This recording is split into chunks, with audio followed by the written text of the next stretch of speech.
जय हिंद दोस्तों। कैसे हैं आप लोग? उम्मीद करते हैं सब लोग कुशल मंगल होंगे। आप सभी का मिशन जेआरएफ में पुनः स्वागत है। आज हम लोग डॉक्टर बच्चन सन वाली पुस्तक भक्ति काल के भाग 2 को देखेंगे। अभी तक हम लोग भक्ति काल पे कई क्लास कर चुके हैं, जिसमें से आचार्य रामचंद्र शुक्ल वाली एक पुस्तक से कर चुके हैं, डॉक्टर नगेंद्र वाली पुस्तक को पढ़ चुके हैं, रामस्वरूप चतुर्वेदी को पढ़ चुके हैं और अंतिम पुस्तक हम लोग का था डॉक्टर बच्चन सिंह। हम लोग उसी से देख रहे थे। एक क्लास हमारी हो चुकी है भक्ति काल पर डॉक्टर बच्चन सिंह वाली पुस्तक से। आज हमारी दूसरी क्लास होगी। आप लोग सबको पता होगा कि शगुन धारा जो है वह उसमें से 2 शाखा है, कृष्ण भक्ति शाखा और राम भक्ति शाखा। और दोनों शाखाओं में से सबसे पहले जिनका नाम आता है वह कृष्ण भक्ति शाखा का नाम आता है।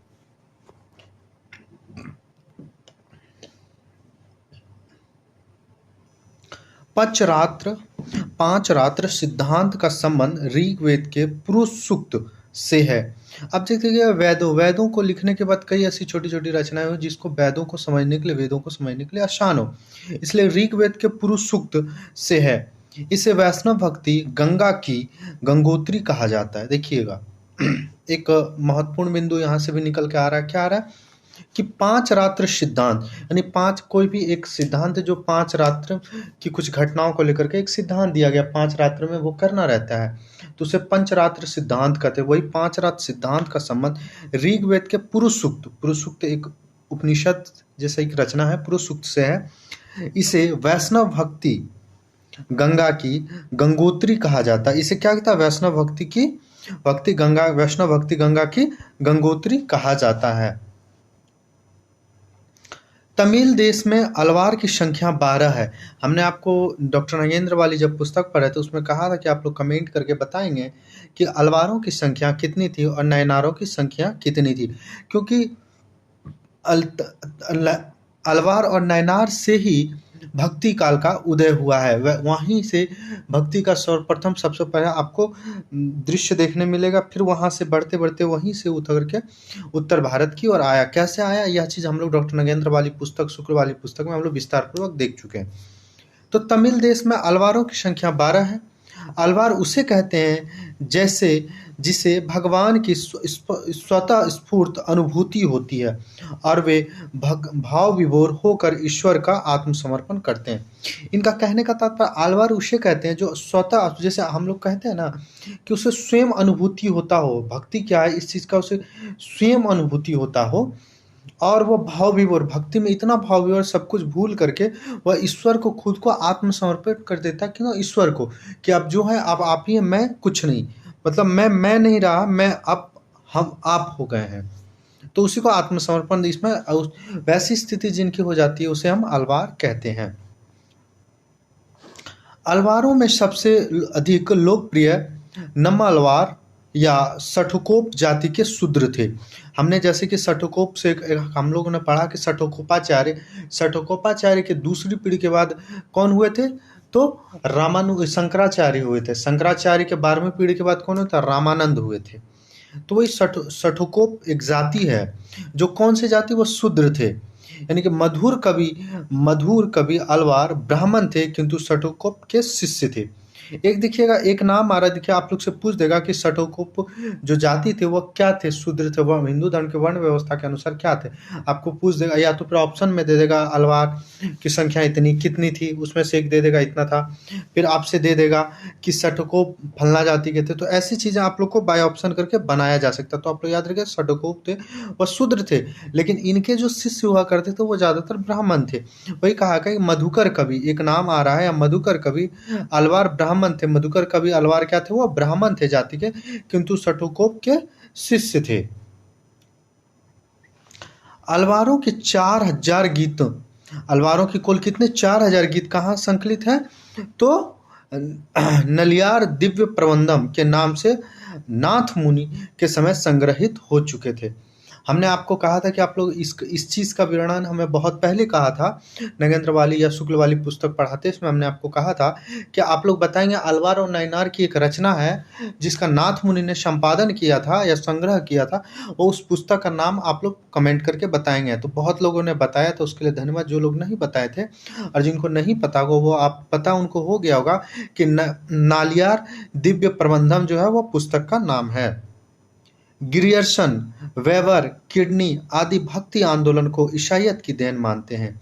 देखिए आप कहीं भी देखिए ग्रियर्सन जो भी थे ये लोग, एक तो भक्ति काल का क्या कहा था कि ये ईसा मसीह का चमत्कार कुछ हुआ था जिसके कारण ना भक्ति का उदय हुआ, जबकि सभी सभी इस चीज़ को स्वीकार नहीं करते हैं। ऐसा ये इसलिए कहते हैं ग्रियर्सन, क्योंकि ग्रियर्सन जो थे वह ईसाई धर्म को मानने वाले थे। अंग्रेजी इनकी जो हिंदी साहित्य का इतिहास है, the modern vernacular literature of northern Hindustan, आपको पता होगा वह अंग्रेजी भाषा में, तो कहीं ना कहीं ईसाई का प्रभाव इन पे था। इसीलिए इन्होंने जो किस रूप में उसे स्वीकार किया है, तो उन्होंने जो है ईसाइयत की देन उसे ईश्वर के रूप में स्वीकार किया है। अब अगला नाम शंकराचार्य, ये वर्णाश्रम के कट्टर समर्थक थे। शंकराचार्य के विषय में कहा जाएगा वे वर्णाश्रम के कट्टर समर्थक थे। ये पंक्ति इसलिए महत्वपूर्ण हो जाता है क्यों आगे जब हम रामानंद को देखेंगे तो उन्होंने सभी जातियों के लिए भक्ति का मार्ग खोल दिया था। इसी कारण तो अगर भक्ति का सभी मार्ग खोल दिया था, इसका प्रमाण यह है कि कबीर भी उनके शिष्य हुए, रैदास भी उनके शिष्य हुए। और दूसरी तरफ देखेंगे तो तुलसीदास जैसे तुलसी, जिनका पूर्ण नाम तुलसी दुबे है, वह एक जाति के ब्राह्मण थे, तो वो भी इनके शिष्य हैं। तो आप दोनों तरफ देख सकते हैं, तरफ शूद्र निम्न जाति, रैदास जाति के चमार थे शुद्ध, और कहा जाता है कि कबीर जो थे वो जाति के जुल्हा थे, यानी कि पहले वो हिंदू धर्म के निम्न जाति में थे, बाद में किसी कारणवश वो लोग जब यहाँ वर्ण व्यवस्था चरम सीमा पे थे तो वो लोग अपने धर्म को परिवर्तन करके मुस्लिम में हो गए थे। मुस्लिम में भी सबसे निम्न जाति जो होते हैं वो जुल्हा होते हैं, तो उसमें कबीर उसमें से एक थे। तो वही कहीं ना कहीं देखिएगा तो ये क्या बोलते थे, निम्न जाति के लोग थे दोनों धर्म के अनुसार, चाहे हिंदू धर्म के या मुस्लिम का। तो रामानंद जो थे वो सभी के लिए द्वार खोल दिए थे। और ये जो शंकराचार्य थे ये क्या थे, वर्णाश्रम के कट्टर समर्थक थे, इसलिए एक महत्वपूर्ण बिंदु हो जाता है। 8वीं शताब्दी के उत्तरार्ध में केरल में शंकराचार्य का आविर्भाव हुआ। देखिएगा शंकराचार्य का आविर्भाव कहाँ हुआ, इनका उदय कहाँ हुआ, इनका जन्म कहाँ हुआ, केरल में हुआ है। तो याद रखिए केरल का दक्षिण भारत में पड़ता है, तो 8वीं शताब्दी में केरल में हुआ। केवल 32 वर्ष की अवस्था में इनका देहावसान हो गया था, यानी कि इनकी मृत्यु कब हो गई थी, 32 वर्ष की अवस्था में इनका मृत्यु हो गया था। ब्रह्म सूत्र, जिसको क्या कहते हैं, वेदांत सूत्र भी कहते हैं, ब्रह्म सूत्र उपनिषद और भागवत गीता पर इन्होंने भाष्य लिखा। भगवत गीता और इन्हें क्या प्रस्थान त्रयी कहा जाता है, भगवत गीता को क्या कहा जाता है, प्रस्थान त्रयी भी कहा जाता है। यह बिंदु आप लोग याद रखिए कि महत्वपूर्ण है। क्या कहता है, ब्रह्म सूत्र को किसको वेदांत सूत्र भी कहते हैं। उपनिषद और भागवत गीता वेदांत सूत्र, भागवत गीता को इन्होंने क्या कहा, प्रस्थान त्रयी कहा जाता है। ठीक है, अब हम आगे देखेंगे। उनका प्रसिद्ध सिद्धांत है कि ब्रह्म सत्य है। देखिएगा यहाँ आप एक चीज द्वैताद्वैत, अद्वैत, शुद्धाद्वैत, अब इन सब चीजों को समझने के लिए इस बात को आपको समझना जरूरी होता है। इन्होंने क्या किया, उनका सिद्धांत है कि ब्रह्म सत्य है और जगत मिथ्या, जगत माया या मिथ्या भी कर सकता है, विवर्त या मिथ्या है, वही बात हो गई। यानी कि जो अब ब्रह्म है, जो परमात्मा वो सत्य है, आत्मा हमारे अंदर का जो हम लोग लौकिक जिस जगत में रहते हैं वो मिथ्या है। अब ऐसी स्थिति में हम लोग क्या कहेंगे कि जब यहाँ मिथ्या कह रहे हैं, यानी कि अद्वैतवाद का या कहीं ना कहीं समर्थन कर रहा है, क्योंकि ये दोनों को दो नहीं मान रहे, ये दोनों को अलग एक को स्वीकार ही नहीं कर रहे हैं। कह रहे हैं कि जो यहाँ जगत है वो क्या माया है, विवर्त है और मिथ्या यानी झूठ है। यानी कि इनका अगर देखा जाए तो उस हिसाब से इनको अद्वैतवाद के अंतर्गत इनका जो सिद्धांत होगा वो अद्वैतवाद होगा। और शंकराचार्य का भी सिद्धांत क्या, अद्वैतवाद। आपको पता होगा शंकराचार्य बहुत सारे, जैसे वल्लभाचार्य का शुद्धाद्वैतवाद था, निम्बकाचार्य का द्वैताद्वैतवाद था या भेदाभेद था, उसी प्रकार यहाँ शंकराचार्य का क्या है, अद्वैतवाद था दर्शन। क्योंकि इन्होंने क्या कहा, जगत को यानी ब्रह्म को सत्य माना, जबकि जगत को यानी कि परमात्मा को ये सत्य मान है, और जगत माया यानी इलौकिक यानी कि जिस लोक में हम लोग रहते हैं वो सब क्या, वो माया है, वो सत्य नहीं है, वो सब झूठ है। हम लोग जो रह रहे हैं वो भ्रम है हम लोग का, क्या हम लोग हैं। तो इस चीज़ का उन्होंने ना शंकराचार्य ने माना है, इस वजह से यह अद्वैतवाद के दर्शन का इनका समर्थन हो गया। यह सिद्धांत बौद्ध विज्ञानवादियों के शून्यवाद से मिलता जुलता है। इसलिए बहुत से लोग इन्हें प्रच्छन्न बौद्ध भी कहते हैं। इनके गुरु के गुरु गौड़पाद बौद्ध थे। देखिएगा, अब कहीं ना कहीं एक चीज हम देखिएगा कि जब करीब 300 ईसा पूर्व के आसपास, 300-400 ईसा पूर्व जो भी था, या 500 ईसा पूर्व, एग्जैक्ट डेट मुझे नहीं याद आ रहा। गौतम बुद्ध जब बौद्ध धर्म का प्रचार प्रसार शुरू हुआ, गौतम बुद्ध ने बौद्ध धर्म की स्थापना की, तो वहीं से आप जब सिद्धनाथ जैन को पढ़ेंगे तो आपको वहां देखने को मिला होगा कि सिद्ध जो लोग थे वही जो बौद्ध धर्म के वज्रयानियों शाखाओं से विकृत होकर के, क्योंकि गौतम बुद्ध के मृत्यु होने के बाद उसमें महिलाओं का बौद्ध धर्म में प्रवेश हो गया था। जब महिलाओं का प्रवेश होने जाने के बाद क्या हुआ था कि उसमें बहुत सारी विसंगतियां आने लगी। आज बहुत सारे लोगों ने क्या बोला, महिलाओं का सेवन करना शुरू कर दिया, जिसके कारण उसमें विसंगतियां आ गए। और वही चीज आगे चल के क्या हुआ कि वहीं से विकृत होकर वज्रयान शाखा निकला हुआ है, फिर वहीं से महासुखवाद का परिवर्तन हुआ, और फिर वहां से सिद्ध लोग जो है वहां से निकले। और सिद्धों में आप मूल रूप से देखेंगे कि वहां अनिवार्य कर दिया कि महिला के साथ संभोग करना अनिवार्य कर दिया, जिसमें से भी, और जिन महिला के साथ संभोग किया तो उन्हें वियोगिनी कहा जाता है। जैसे आप 84 सिद्धों में नाम देखेंगे, मेखलप्पा, कन्हप्पा, ये सब जो नाम 3-4 कहीं कहीं 3 आपको कहीं 4 मिलता है। रुद्रप्पा, जो भी रुद्र, मेखलप्पा, कनखलप्पा, ये भी जो भी नाम है योगिनी का, ये योगिनी, और खास करके वो निम्न जाति की स्त्रियां जो भी योगिनी होती थी वो निम्न जाति की होती थी। धोबिन होती थी, चमार होती थी, डोम होती थी, ये सब निम्न जातियां की महिलाएं होती थी। तो वही कहा जा रहा, वही चीज यहाँ आपको स्पष्ट रूप से देखने को मिल रहा है। क्या मिल रहा है कि यह सिद्धांत बौद्ध विज्ञानवादियों के शून्यवाद से मिलता जुलता है। शून्यवाद क्या होता है? जब आप संभोग के दौरान स्खलन की स्थिति आती है तो उस समय आपका फुल कॉन्सेंट्रेट उस जगह पे होता है। तो उस समय क्या, जो वो शून्यवाद वही जो होता है उसी को जो है, उन शून्य की जो स्थिति आता है उसी को शून्यवाद कहते हैं। तो शून्यवाद से मिलता जुलता है, इसलिए बहुत से लोग उन्हें प्रच्छन्न बौद्ध भी कहते हैं। यानी शंकराचार्य को एक और नाम से, किस नाम से बुलाया जा सकता है? प्रच्छन्न बौद्ध से कहते हैं। इनके गुरु के गुरु, यानी कि इनके गुरु के गुरु, जो इनके गुरु के गुरु थे वो कौन थे? गौड़पाद बौद्ध थे। अगला हम लोग देखेंगे रामानुज। रामानुज का जन्म 11वीं शताब्दी में हुआ है। अभी हम लोग शंकराचार्य देख रहे थे, वो 8वीं शताब्दी के थे। इनका रामानुजा का जो संवत 1137 में इनका जन्म हुआ, यानी का जन्म 11वीं शताब्दी के मध्य कांचीपुरम के निकट हुआ। कांचीपुरम भी आपका साउथ में पड़ता है, दक्षिण भारत में पड़ता है। तो कांचीपुरम में, तो रामानुजाचार्य का जन्म कहाँ हुआ था? कांचीपुरम हुआ था। ये महत्वपूर्ण है, इसको याद रखिएगा। रामानुज ने भगवतों के ईश्वरवाद और शंकर के ब्रह्मवाद को मिश्रित करते हुए एक नए दर्शन का सूत्रपात किया। इसे विशिष्टाद्वैतवाद कहते हैं। देखिए, रामानुजाचार्य का दर्शन जो था वो क्या था? विशिष्टाद्वैतवाद सिद्धांत था। तो वही कह रहा, रामानुजाचार्य ने भागवतों के ईश्वरवाद और शंकर के ब्रह्मवाद को मिश्रित करके इन्होंने एक नया सिद्धांत कौन निकाला? विशिष्टाद्वैतवाद। तो विशिष्टाद्वैतवाद किनका है? तो रामानुजाचार्य का है। तो विशिष्टाद्वैतवाद का अर्थ क्या होता है, अब इसको समझेंगे।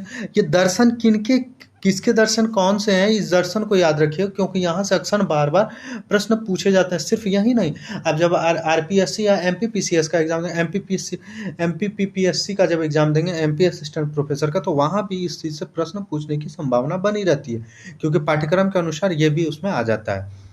विशिष्टाद्वैतवाद का क्या अर्थ होता है? विशिष्टाद्वैतवाद एक अपरिमित ब्रह्म, यानी अद्वैत का स्वयं अपने स्पष्ट, भिन्न और परिमित यानी विशिष्ट अंगों का एकाकार होना।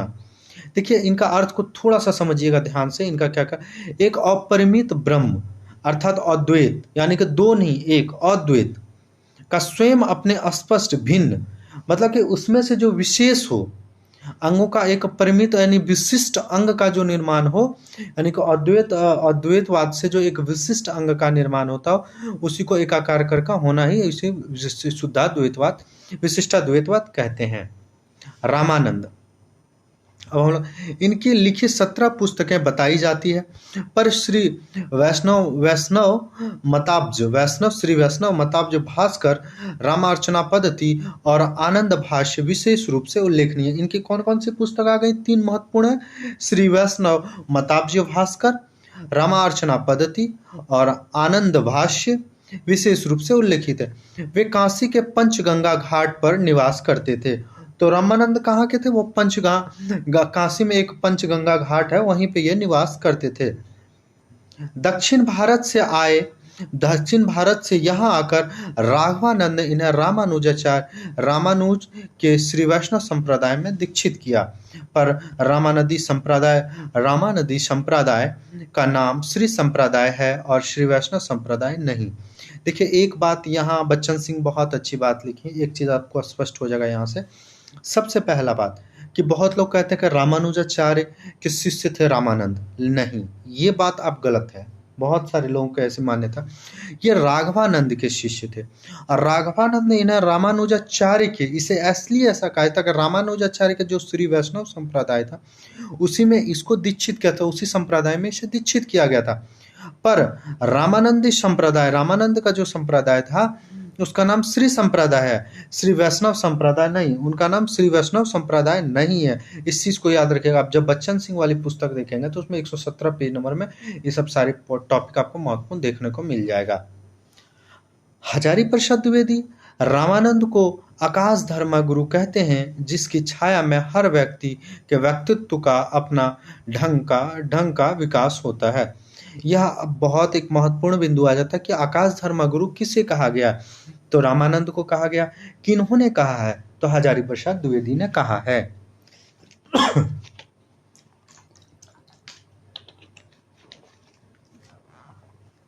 अब हम लोग अगला जो देखेंगे वह वल्लभाचार्य को देखेंगे। मैं आपको एक दो शॉर्ट वीडियो बता दूंगा, जितने दर्शन हैं उसको मैं अच्छे से व्याख्या करके आपको एक अलग वीडियो में बता दूंगा। वल्लभाचार्य का जो समय है 1481 से लेकर के 1533 ईस्वी। ये तेलंग ब्राह्मण थे। इनका जन्म बनारस के पास चंपा राज्य में हुआ था। इनका जन्म कहाँ हुआ था? बनारस के पास एक चंपा राज्य नाम का जगह है, वहीं इनका जन्म हुआ था। इनके 16 लघु ग्रंथ बताए जाते हैं। इनके जो है टोटल जो है 16 लघु ग्रंथ बताए जाते हैं। ब्रह्मसूत्र पर लिखा गया अनुभाष्य, पूर्व मीमांसा भाष्य और श्री भागवत की सूक्ष्म तथा सुबोधनी टीका। इनकी जो कुछ रचनाएं कौन कौन सी जो आपसे पूछा जाता है, अनुभाष्य ये पूछा जा सकता है और हमको जहां तक लगता है 1-2 PYQ में यह प्रश्न देखने को मिला है। और क्या है? पूर्व मीमांसा भाष्य, यह तो 100% पूछा गया। मुझे याद भी आ रहा है कि पूर्व मीमांसा भाष्य पूछा गया था किसकी रचना है, तो किसका है? तो आप लोग याद रखिएगा, वल्लभाचार्य का है। श्री भागवत गीता की सूक्ष्म तथा सुबोधनी टीका, यहाँ से यहाँ तक एक ही नाम है। श्री भागवत गीता के सूक्ष्म तथा सुबोधनी टीका वल्लभाचार्य की रचना है। इनका जो दार्शनिक था सिद्धांत क्या था? शुद्धाद्वैत इनका दर्शन था। शुद्धाद्वैत दर्शन नाम से जाना जाता है। तो देखिएगा, एक अद्वैत है, एक द्वैत है, एक द्वैताद्वैत है, एक द्वैताद्वैत के बाद शुद्धाद्वैत और विशिष्टाद्वैत। ये सारे दर्शन को आप लोग याद रखिएगा। सबसे पहले हम लोग अद्वैतवाद किसका पढ़ते हैं? शंकराचार्य का पढ़ते हैं। द्वैताद्वैत किसका पढ़ते हैं? तो द्वैताद्वैत जो है वो निम्बार्काचार्य का है। अद्वैत मुझे याद नहीं, माधवाचार्य का अद्वैतवाद है।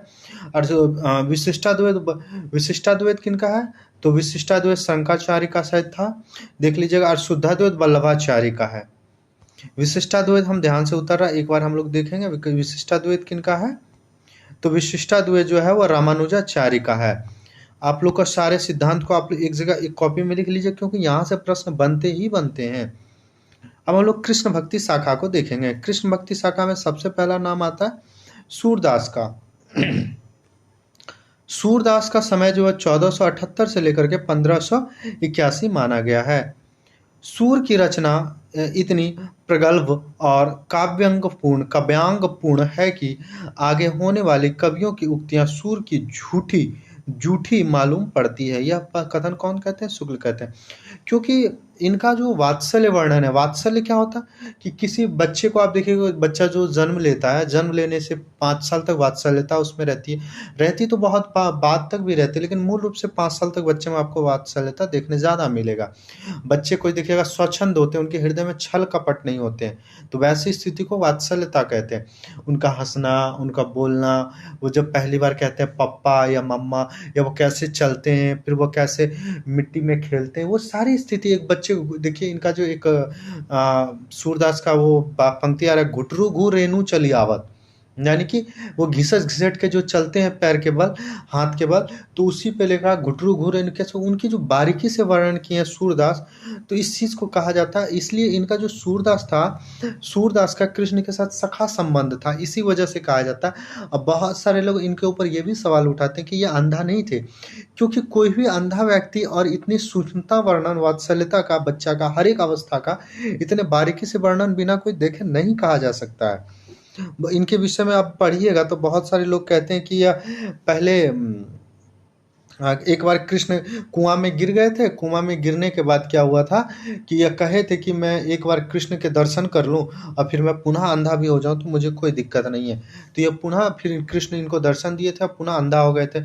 एक बार कहा, दूसरे आपकी पुस्तक में एक स्टोरी ये भी देखने को मिलेगा कि एक स्त्री पे मुग्ध हो गए थे, उनके यहाँ जाने लगे थे, उनके पीछे पीछे घूमते घूमते उसके घर के चारों ओर घूमने लगे थे। बाद में जब इनको होश आया तो इन्होंने क्या किया कि उनसे माफी मांगे उस स्त्री से, और फिर ये क्या हुआ कि जंगल चले गए और बेल के कांटे से अपने आंख को फोड़ लिए थे। बहुत सारे ऐसी ऐसी इनके अफवाहें, इनके विषय में वास्तविकता क्या नहीं पता। कोई कहते हैं सूरदास का नाम सूरजदास था, ऐतिहासिक संगत देखता है तो सूरजदास भी नाम एक मिलता है। इसलिए बहुत सारी बातें हैं, लेकिन अब इन सब चीज़ों को प्रश्न यहाँ से बनेंगे नहीं, बस आपको घटना बता दिए जो आपको जानना एक जरूरी होता है। यह जो कोटेशन है काफ़ी महत्वपूर्ण है, इसको याद रखिएगा। सूर की रचना इतनी प्रगल्भ और काव्यांग पूर्ण है कि आगे होने वाले कवियों की उक्तियाँ सूर की जूठी जूठी मालूम पड़ती है। यह कथन किनका है? शुक्ल का। यह कई बार पूछा भी गया और पूछा भी जा सकता है। इनके टोटल जो कृतियाँ, इनकी रचना है कितना है? 25 पता लगा है। यमुना नदी के गौ घाट पर उनकी भेंट महाप्रभु वल्लभाचार्य से हुई थी। कहाँ हुई? तो यमुना नदी के गौ घाट पे, इसको याद रखिएगा, यमुना नदी के गौ घाट पे इनको वल्लभाचार्य से इनका मुलाकात हुआ था। भ्रमर गीत, भ्रमर गीत का वर्णन सूर सागर के 10वें स्कंद में वर्णित है। पर भ्रमर गीत का वर्णन कहाँ है? सूर सागर में। सूर सागर में भी कहाँ है? तो उसके 10वें स्कंद में वर्णित है। सूर का भ्रमर गीत वियोग श्रृंगार का सर्वोच्च शिखर है। पूछ देगा कि किनके रचना जो है, सूरदास के किस रचना को वियोग श्रृंगार का सर्वोच्च शिखर कहा गया है? तो किसको? भ्रमर गीत को। आपको इसमें उपालम देखने मिलेगा, फिर आपको इसमें उलाहना देखने मिलेगा, बहुत सारे। अब हम लोग अष्टछाप, मूल रूप से जो अष्टछाप के 8 कवि थे उसको हम लोग देखेंगे।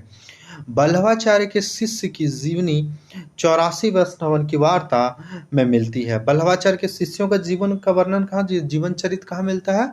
84 वैष्णवन की वार्ता। 84 वैष्णवन की वार्ता। तो विट्ठलनाथ के इन शिष्यों का वृतांत 200 वैष्णवन की वार्ता में मिलता है। विट्ठलनाथ का कहाँ मिलता है? क्योंकि वल्लभाचार्य के पुत्र थे विट्ठलनाथ, विट्ठलनाथ के पुत्र थे गोकुलनाथ।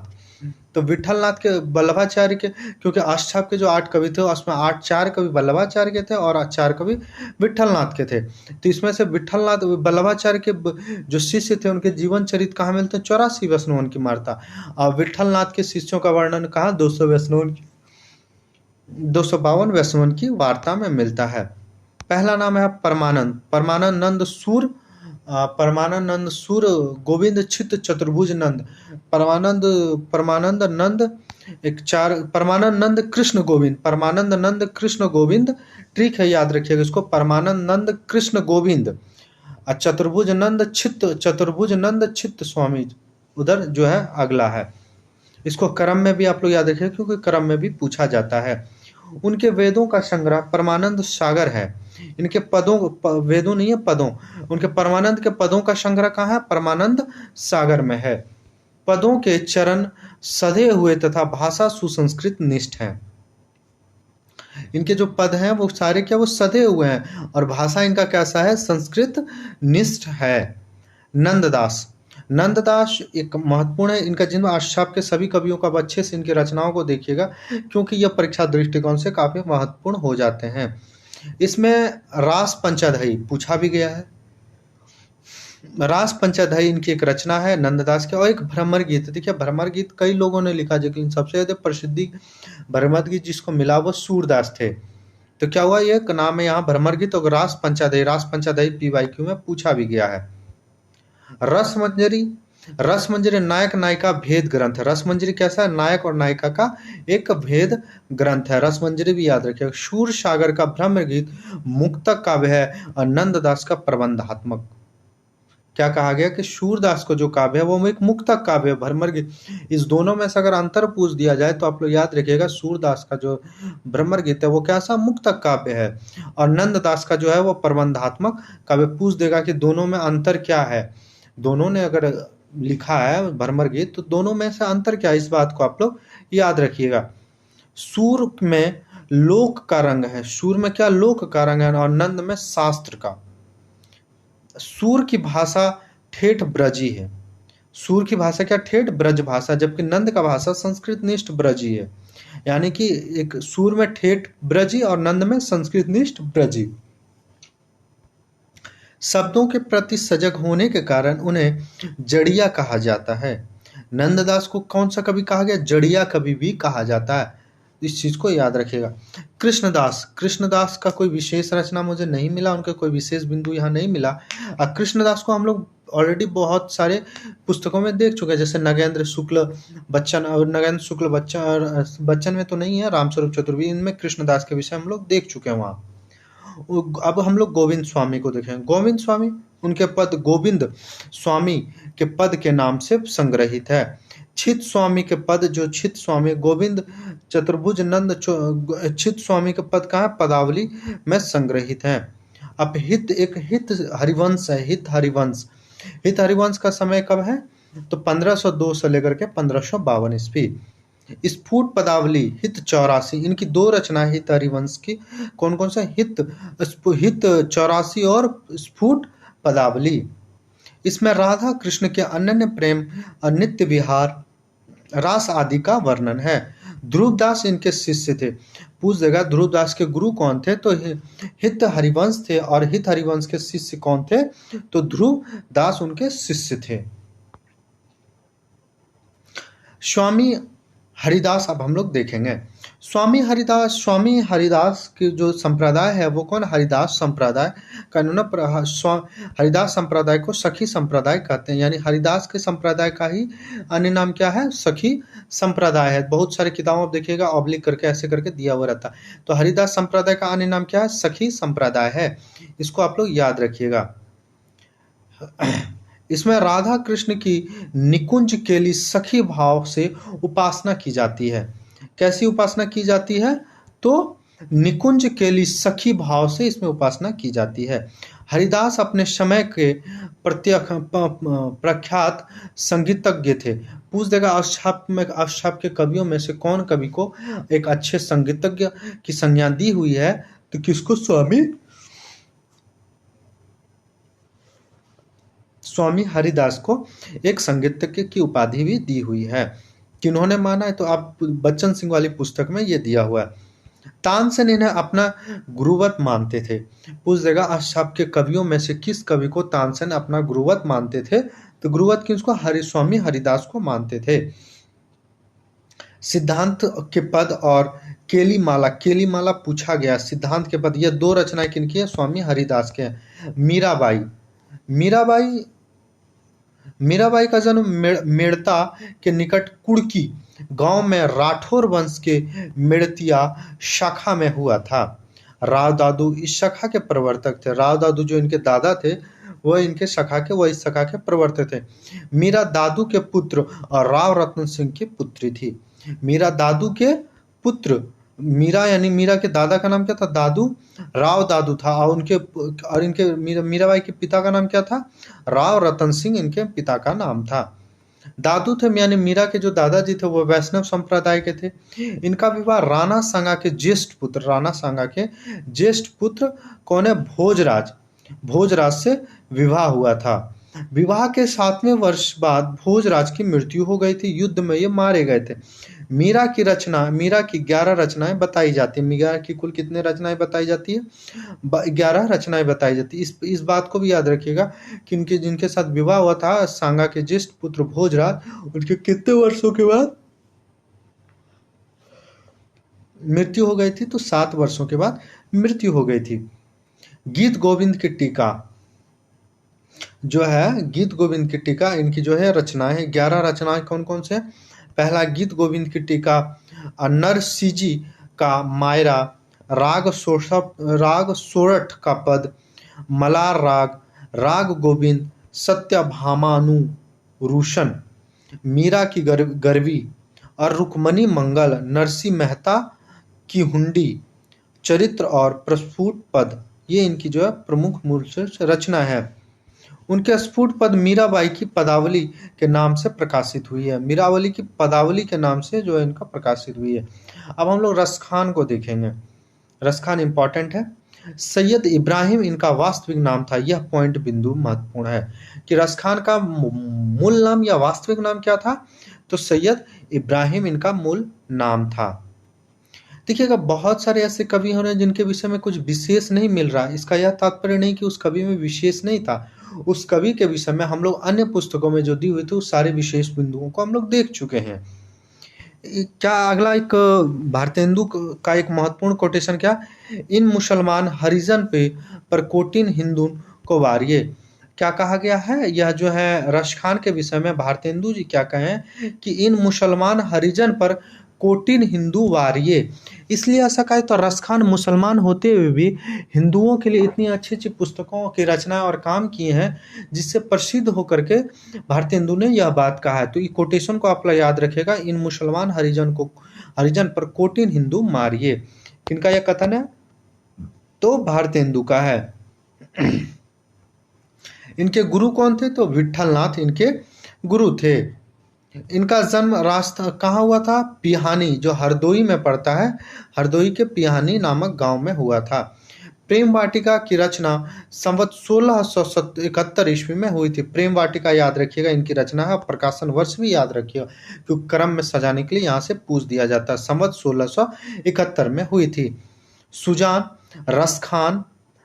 रसखान और दानलीला। सुजान रसखान एक रचना है, दूसरा है दानलीला।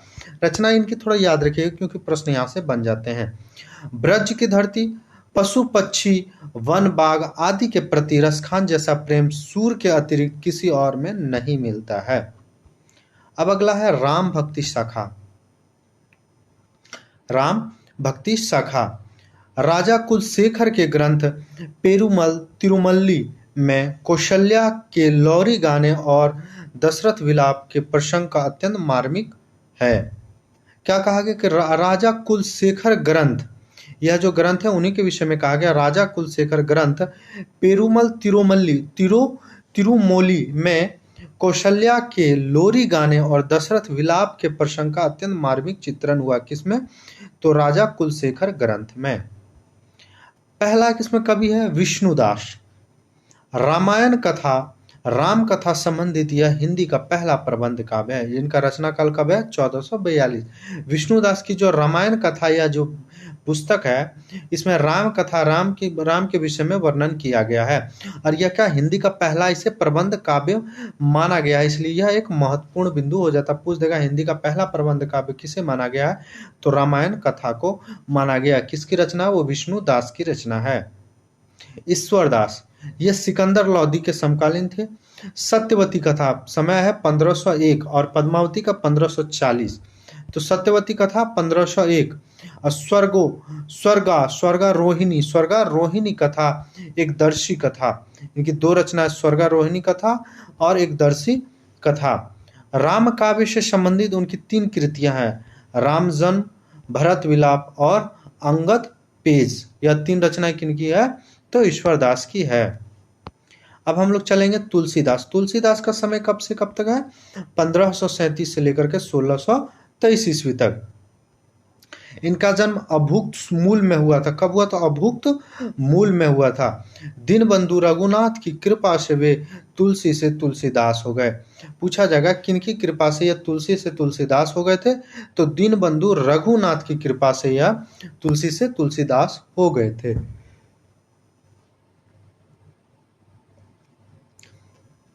अंतिम अवस्था में भयानक पीड़ा, अंतिम अवस्था में कहा था ये बहुत भयानक पीड़ा से गुजर रहे थे। उस पीड़ा से मुक्ति पाने के लिए इन्होंने क्या हनुमान बाहुक नाम की एक काव्य की रचना की थी।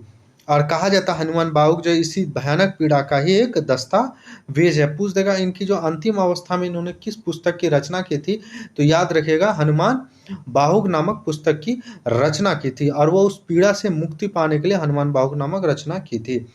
इनके जो सभी रचना, इनके बिंदु जितने भी इनमें बिंदु दिए हुए हैं सभी महत्वपूर्ण है, क्योंकि प्रश्न यहाँ से बनते ही बनते हैं, इंपॉर्टेंट नहीं मोस्ट इंपॉर्टेंट में इसको आप रखिएगा।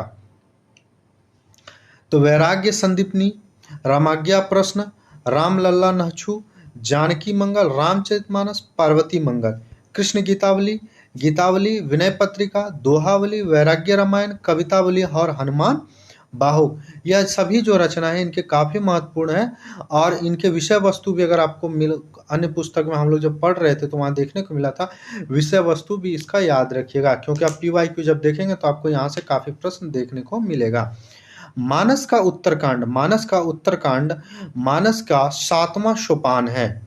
इसी में मुख्य रूप से उनकी विचारधारा मुखरित हुई है, और इसे संपूर्ण मानस का फलश्रुति कहा जा सकता है। वो आपसे प्रश्न पूछ देगा कि संपूर्ण मानस का फलश्रुति किसे कहा जाता है, तो उत्तर मानस, रामचरितमानस के उत्तरकांड मानस को मानस का 7वां सोपान कहा जाता है, और 7वां सोपान को ही जो है उसमें संपूर्ण मानस का फलश्रुति कहा गया है। अब हम लोग केशव दास, जब 147 पेज नंबर पढ़ेंगे बच्चन वाले में तो आपको ये देखने को मिलेगा।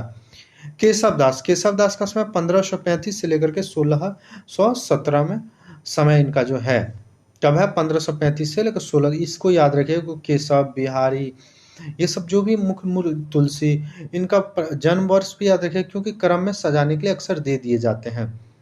बेनी माधव दास के मूल गोसाई चरित्र के अनुसार, बेनी माधव दास के मूल गोसाई चरित्र के अनुसार जब केशव दास तुलसी से मिलने गए तो उन्होंने केशव को प्राकृत का कवि कहा। तो प्राकृत का कवि किसे कहा जाता है, केशव दास को कहा है। किन्होंने कहा तुलसी से मिलेंगे, तो उन्होंने, इन्हें तुलसीदास ने प्राकृत का कवि कहा है।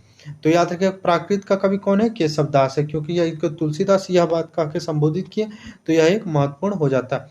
रामचंद्रिका और कवि प्रिया, यह रामचंद्रिका का देखिएगा MP असिस्टेंट प्रोफेसर में इसके विषय वस्तु को भी पढ़ना है।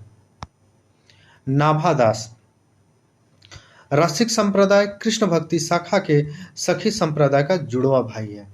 अब देखिए आपसे यहाँ पूछ देगा कि कौन सी दो शाखा को जुड़वा भाई कहा गया है, तो रसिक संप्रदाय को कृष्ण भक्ति शाखा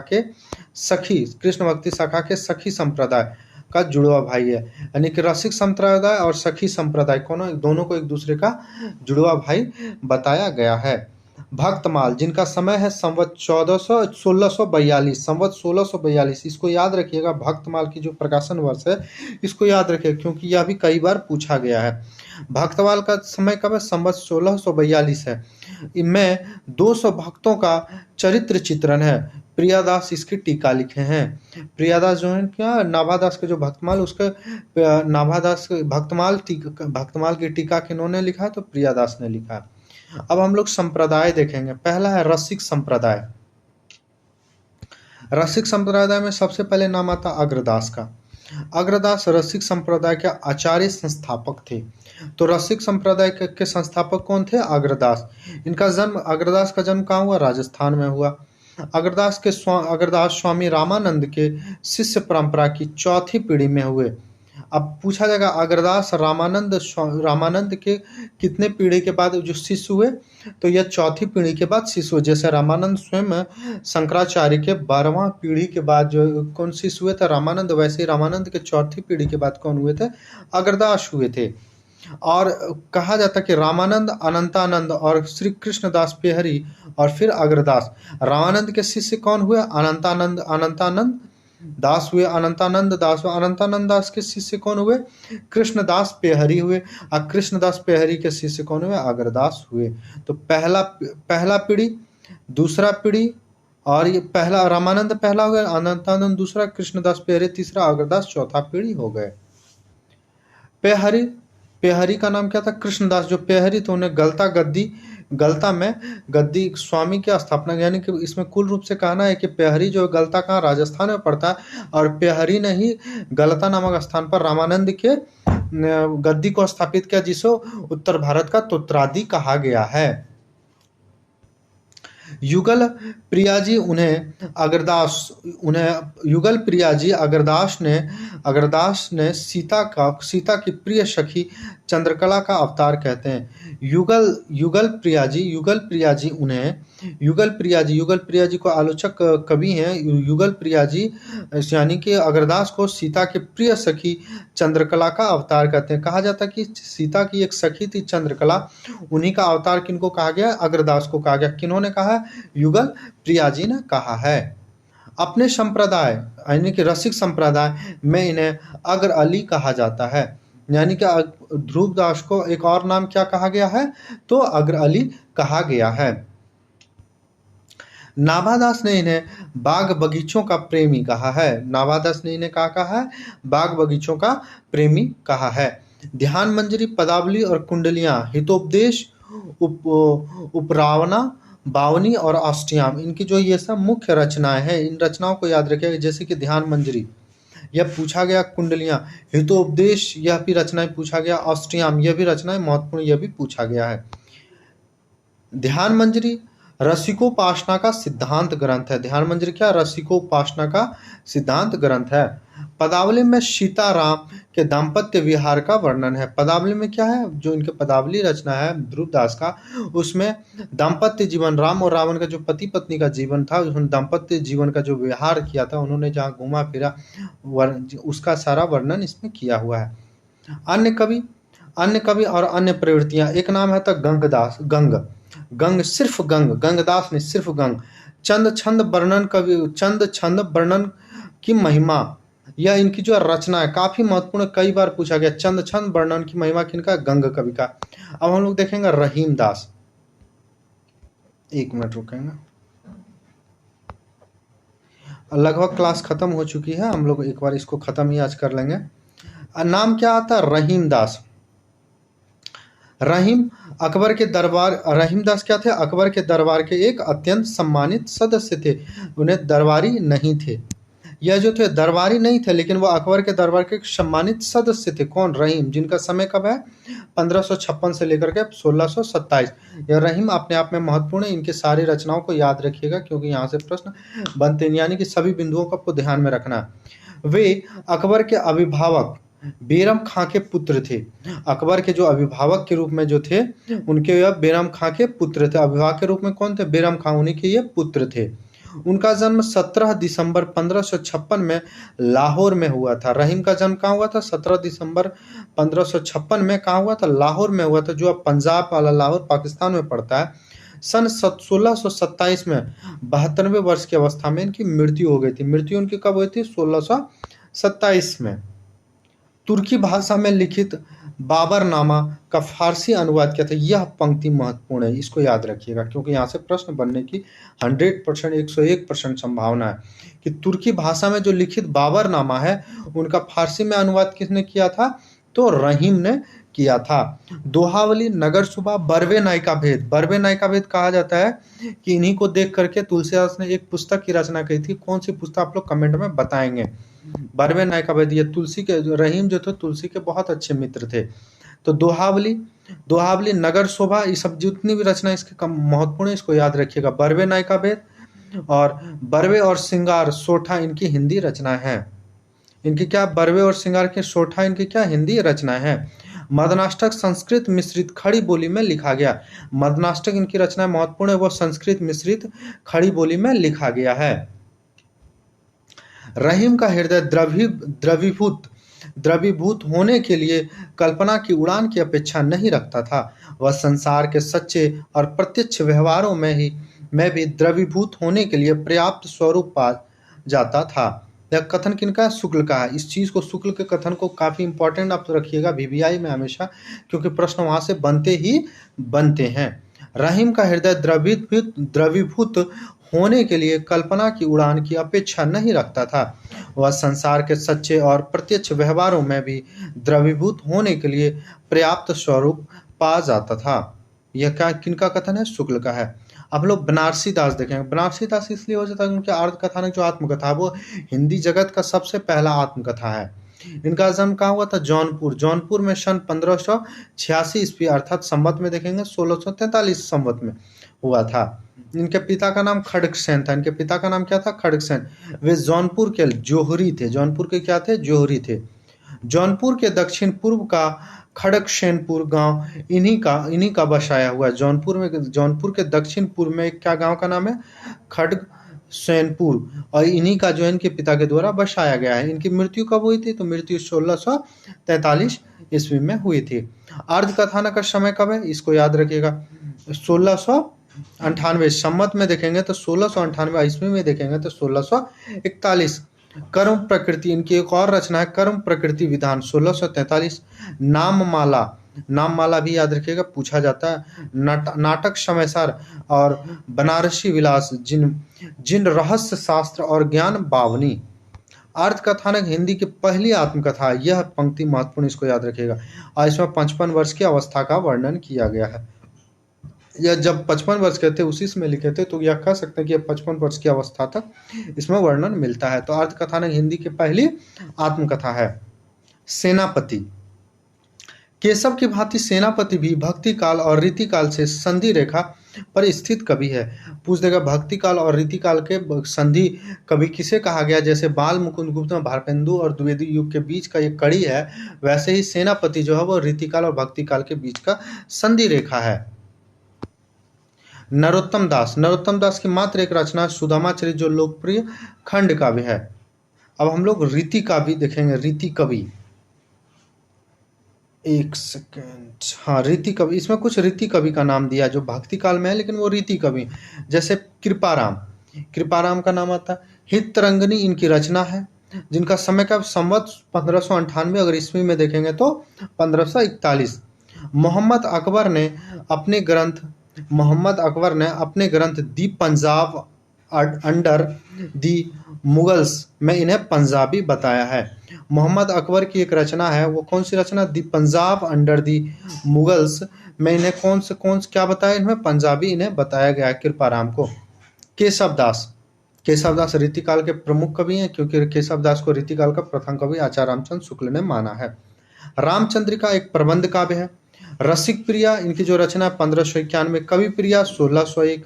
नक्सिक छंदमाला, रसिक प्रिया में रस भेद, नायिका भेद, काम दशा, मान मोचन आदि लक्षणों के उदाहरण हैं। नक्सिक पारंपरिक उपमानों के आधार पर राधा का नक्सिक वर्णन है। नक्सिक में क्या? परंपरा उपमानों के आधार पर राधा के नक्सिक का वर्णन है। रसिक प्रिया का आधारभूत ग्रंथ है। रसिक प्रिया का आधारभूत ग्रंथ है, इसमें रुद्र भट्ट का श्रृंगार तिलक है। केशव में मौलिकता का अभाव है, यह बात कौन कहते हैं? केशव में मौलिकता का अभाव है, यह बात कौन कहते हैं? तो यह बात शुक्ल कहते हैं। पुकार कवि की एक रचना है रस रत्न 1616 ईस्वी में। अब अंतिम बिंदु इनका जो बनता है दक्षिणी हिंदी की कविता, तो वही इसमें मूल रूप से यह दक्षिणी हिंदी की कविता में हमको इम्पोर्टेंट कुछ नहीं दिखा, मैं आपको बता दूं इसमें क्या है। मूल रूप से कि जब मुगल साम्राज्य का विघटन हो गया था 1707 औरंगजेब की मृत्यु होने के बाद, तो वहां से क्या हुए, जितने भी वहां के कवि थे या राजकवि थे, वो लोग क्या हुए थे, वो लोग बिखर गए। तो वो लोग कुछ लोग दक्षिण में चले गए। तो दक्षिण में भी ब्रज भाषा खड़ी बोली का कैसे विकास हुआ, इसमें वही चीज दक्षिणी हिंदी इसमें दिया हुआ है। तो चलिए आज का क्लास यहीं समाप्त होता। क्लास खत्म करने से पहले मैं आप लोग का एक दो महत्वपूर्ण जानकारी दे दूं, जो आप लोग के लिए काफ़ी महत्वपूर्ण हो जाएगा। आपको यहाँ दिख रहा होगा मिशन JRF 2025, यह हमारा टेलीग्राम इसी नाम से ग्रुप भी है, चैनल भी है और मेरा व्हाट्सएप ग्रुप भी है। अगर आप जुड़ना चाहते हैं तो इस वहाँ आप टेलीग्राम चैनल या ग्रुप को ढूंढेंगे, जहाँ दिन भर में 2 से 3 बार क्यूज की जाती है और topic by topic mix quiz, परीक्षा दृष्टिकोण से सभी प्रश्न तैयार किए हुए प्रश्नों का यहाँ क्यूज होता है। अगर तब भी आप हमसे नहीं जुड़ पाएंगे तो 7643007052 ये मेरा व्हाट्सएप नंबर है, आप इस पे मैसेज कर सकते हैं। आज हमारा अंततः क्या हुआ कि भक्ति काल खत्म हो गया। अब हम लोग अगले क्लास से क्या देखेंगे, तो अगले क्लास से हम लोग रीति काल को देखेंगे। तो आज का क्लास यहीं समाप्त करते हैं। जय हिंद।